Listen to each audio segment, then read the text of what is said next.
Assalamualaikum warahmatullahi wabarakatuh. Sebelumnya yang saya hormati Bu Elif selaku dosen mata kuliah Manajemen Keuangan 2 kelas pagi semester 4.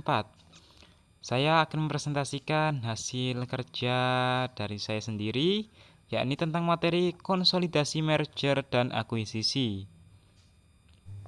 Sebelum menginjak ke materi, kita harus mengenal dulu apa itu ekspansi atau perluasan. Di sini pengertian dari ekspansi adalah aktivitas memperluas usaha yang ditandai dengan menciptakan pasar baru, perluasan fasilitasi, peningkatan ekonomi dan pertumbuhan dunia usaha. Tujuannya menjadi lebih besar atau menjadi lebih luas. Ekspansi atau perluasan dapat dilakukan secara internal dan eksternal. Untuk ekspansi internal atau perluasan internal yaitu perluasan perusahaan yang dilakukan dengan investasi dari awal seperti mendirikan perusahaan baru atau memperluas perusahaan yang sudah ada. Sedangkan untuk ekspansi eksternal yaitu perluasan perusahaan yang menggabungkan kegiatan operasionalnya dengan perusahaan lain yang sudah ada. Bisa melalui merger, konsolidasi, atau juga bisa melalui akuisisi. Ekspansi eksternal ada 3 jenis. Yang pertama ada merger, yang kedua ada konsolidasi, yang ketiga ada atau akuisisi. Sekarang kita masuk ke definisi dari ketiga macam ekspansi eksternal tersebut. Yang pertama merger. Merger merupakan penggabungan dua perusahaan yang ukurannya tidak sama dan hanya satu perusahaan yang lebih besar tetap survive atau survival. Sedangkan perusahaan yang lebih kecil bergabung ke dalam perusahaan yang besar. Yang kedua ada pengertian dari konsolidasi. Konsolidasi adalah penggabungan dua perusahaan atau lebih yang ukurannya relatif sama menjadi satu perusahaan baru. Ketiga, ada yang disebut dengan akuisisi. Akuisisi merupakan penggabungan dua perusahaan yang sama atau yang mana perusahaan akuisitor membeli sebagian perusahaan yang diakuisisi sehingga pengendalian manajemen perusahaan yang diakuisisi berpindah kepada perusahaan akuisitor. Sementara kedua perusahaan masing-masing tetap beroperasi sebagai suatu badan hukum yang berdiri sendiri. Penggabungan yang ditinjau dari keterkaitan bidang usaha atau ekspansi yang ditinjau dari keterkaitan bidang usaha ada 3 macam. Yang pertama penggabungan vertikal. Penggabungan dua perusahaan atau lebih yang berada pada tingkat proses produksi yang tidak sama.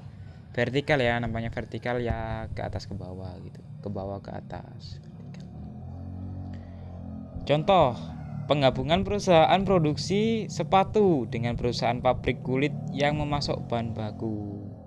Nah, itu terjadi penggabungan vertikal.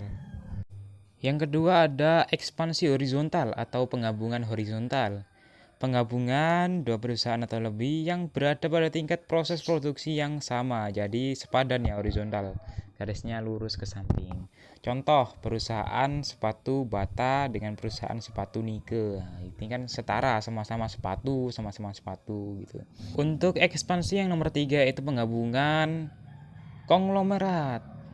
Penggabungan dua perusahaan atau lebih yang tidak memiliki keterkaitan bidang bisnis sama sekali, dan jadi ini konglomerat itu gak ada keterkaitannya sama sekali gitu ya. Yang tadi kan masih ada sedikit-sedikit yang vertikal horizontal gitu.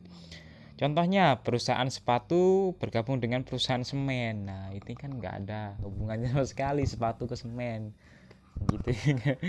Jadi ya itulah. Lanjut ke materi yang selanjutnya. Untuk perlakuan akuntansi, kita kan orang ekonomi gitu kan, jadi ya ini materinya perlu gitu. Dari sudut akuntansi, penggabungan atau ekspansi dapat diperlakukan sebagai transaksi pembelian atau purchase, sedangkan penggabungan kepentingan pooling of interest. Jika diperlakukan sebagai transaksi pembelian atau purchase, Apabila perusahaan yang membeli membayar dengan harga lebih tinggi dari harga pasar aset atau saham, maka saham tersebut harus dicatat sebagai goodwill di neraca perusahaan yang membeli. Jadi ketika diperlakukan sebagai pembelian itu, perusahaan harus membeli atau membayar dengan harga yang lebih tinggi dari harga yang normal, misalnya harga yang ada di saham, harga yang ada di pasar aset. Jika diperlakukan sebagai penggabungan kepentingan atau pooling of interest, maka neraca kedua perusahaan digabungkan dengan jalan menjumlahkan nilai aktiva atau utang kedua perusahaan.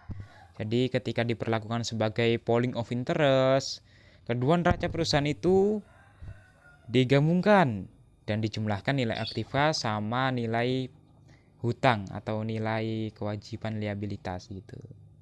Lanjut ke materi selanjutnya. Alasan penggabungan perusahaan. Jadi penggabungan itu bukan semerta-merta karena keinginan sendiri gitu. Pasti ada sebuah alasannya gitu ya kan. Alasan penggabungan perusahaan yang pertama, perusahaan melakukan penggabungan dengan tujuan. Nah, kan ada tujuannya untuk menciptakan sinergi. Artinya hasil diperoleh perusahaan setelah bergabung harus lebih besar dibandingkan dengan jika masing-masing perusahaan beroperasi sendiri-sendiri. Jadi di sini dapat disimpulkan tujuannya adalah meningkatkan profit atau meningkatkan sebuah laba. Yang kedua yaitu mencapai operasi yang ekonomis. Jadi kita sebagai perusahaan itu mengeluarkan biaya yang sedikit, tetapi hasil yang didapatkan itu banyak atau lebih besar daripada biaya yang dikeluarkan gitu kan, ekonomis. Yang ketiga pertumbuhan, meningkatkan pertumbuhan perusahaan itu menjadi perusahaan yang lebih maju lagi ke depannya. Yang keempat ada diversifikasi. Ketika perusahaan melakukan merger gitu pasti ada biayanya gitu kan. Jika merger dibiayai melalui kas. Apabila nilai pasar MV sama dengan nilai list intrinsic PV, maka biaya merger cost atau biaya sama dengan cash dikurangi PV nilai intrinsik perusahaan B. Yang apabila nilai pasar tidak sama dengan nilai intrinsik, maka biaya merger cost sama dengan buka kurung cash dikurangi nilai intrinsik perusahaan B ditambah nilai pasar perusahaan B dikurangi nilai intrinsik perusahaan B. Jika merger dibelanjai dengan saham. Apabila merger dibiayai dengan saham, estimasi biaya merger lebih sulit dibandingkan dengan biaya kas. Nah, lebih sulit daripada dibiayai oleh kas. Karena nilai saham perusahaan A dan B yang melakukan merger kemungkinan mengalami perubahan. Ya kan namanya saham itu terjadi perubahan setiap tahunnya atau setiap bulannya atau bahkan setiap harinya gitu kan. Kadang naik, kadang turun, tergantung banyak investasi atau investor. Mungkin demikian saja presentasi dari saya. Kurang lebihnya saya mohon maaf. Untuk ekspansi di Indonesia itu banyak sekali, kalian bisa lihat contoh real life-nya itu di internet. Banyak sekali perusahaan yang melakukan ekspansi baik itu dengan merger, baik itu dengan konsolidasi, baik itu dengan akuisisi. Banyak sekali perusahaan di Indonesia yang melakukan ekspansi. Jadi terima kasih yang sudah menonton video ini. Saya Dedi Priyatna. Wassalamualaikum warahmatullahi wabarakatuh.